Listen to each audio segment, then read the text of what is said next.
Ils ont tenu 6 jours face aux forces kurdes soutenues par les unités spéciales américaines postées dans le nord-est de la Syrie.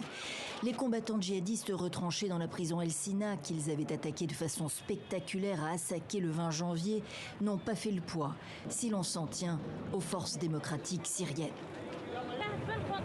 L'ensemble de la prison est désormais sous notre contrôle et les détenus sont transférés vers un lieu sûr.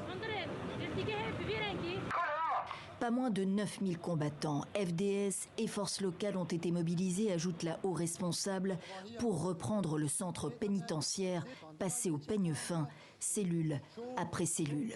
Jusqu'à la reddition, mercredi après-midi, une longue file de djihadistes et de détenus privés de nourriture et d'eau depuis 48 heures à l'intérieur. Bilan de 6 jours de combat, 181 morts dont 14 djihadistes, 50 combattants et 7 civils.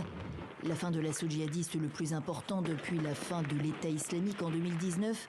Mais de nombreuses questions demeurent concernant les combattants qui se sont évadés et les centaines de mineurs qui se trouvaient à l'intérieur. Au moins 800 enfants se retrouvent pris au milieu des tirs à l'intérieur et à l'extérieur de la prison.